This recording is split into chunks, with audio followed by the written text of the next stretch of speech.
Hello everyone, I am Sanjeev Panday and today this is video 3 on the chapter Lost Spring by Anis Jung.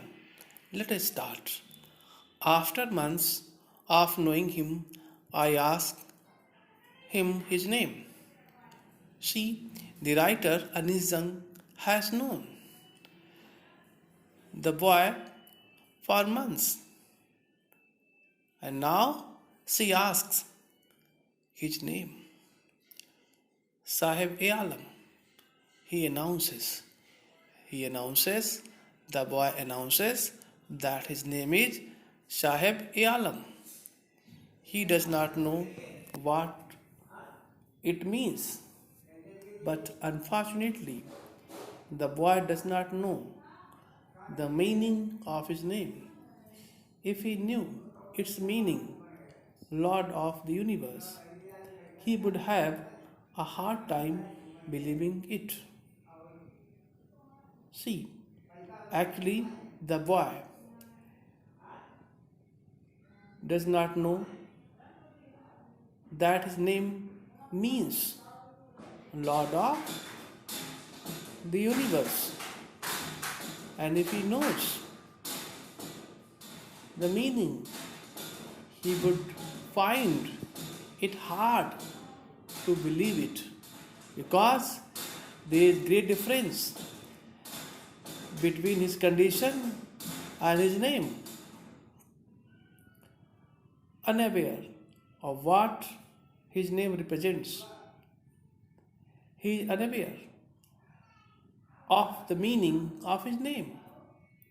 He roams the street, he wanders here and there in the streets with his friends. An army of barefoot boys who appear like the morning birds and disappear at noon. He wanders in the street with his friend, and his friends are like an army of barefoot boys because these boys have no chappals, no shoes, who appear like the morning birds and disappear at noon. These boys, these barefoot boys, are like the morning birds that come in the morning time and disappear at noon. Over the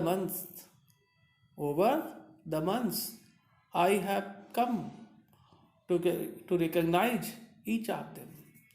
Now, the writer has a friendly relation with these boys for months, and that's why she is able to recognize each of them by face.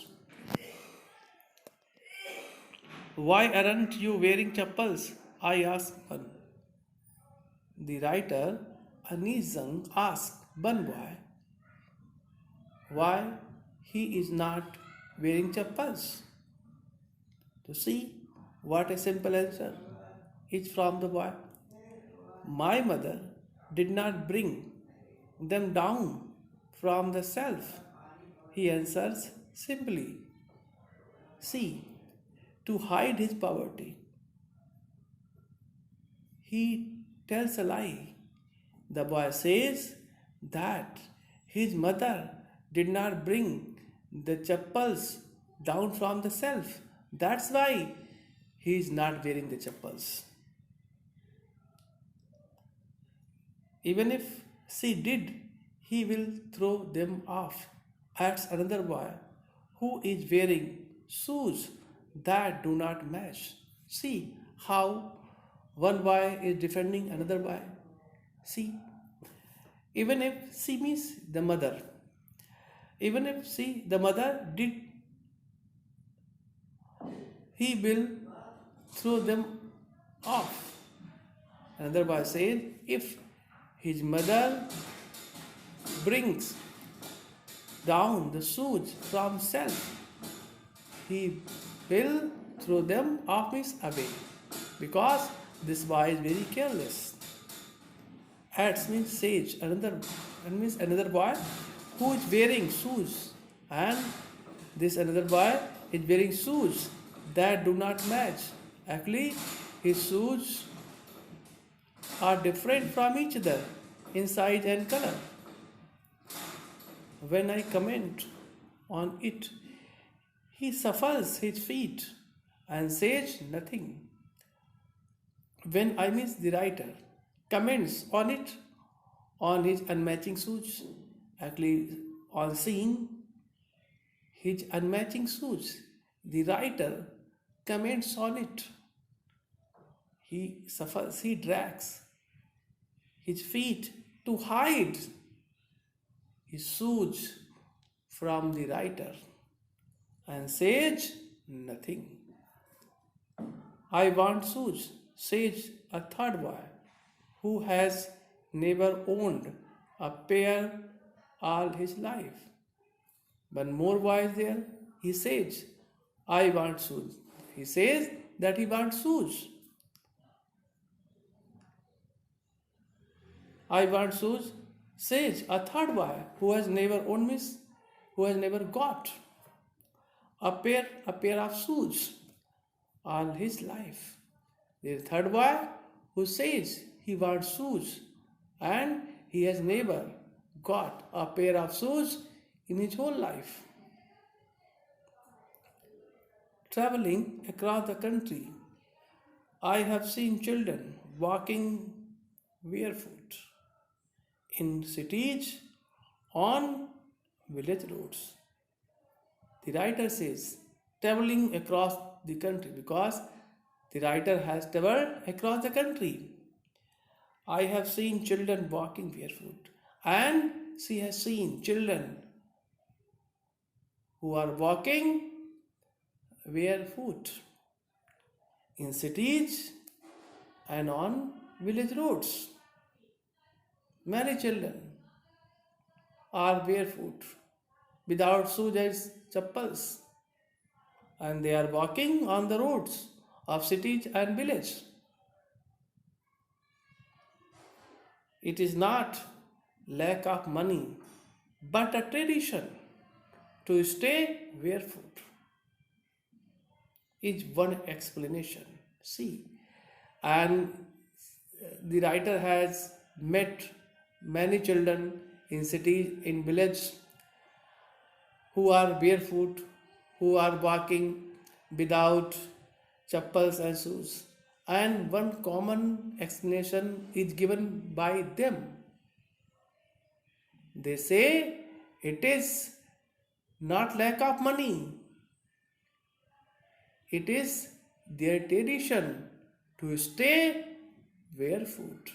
The common explanation is it's not lack of money that they are not wearing shoes and chappals, but it is tradition to stay barefoot.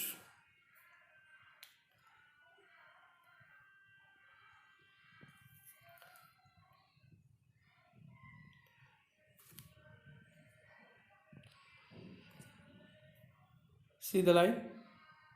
I wonder if this is only an excuse to explain away a perpetual state of poverty. Perpetual means continuous. Continuous.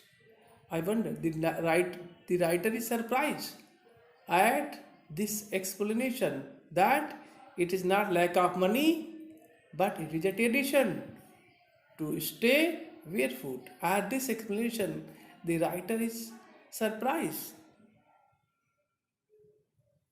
and she thinks that this is the only excuse to hide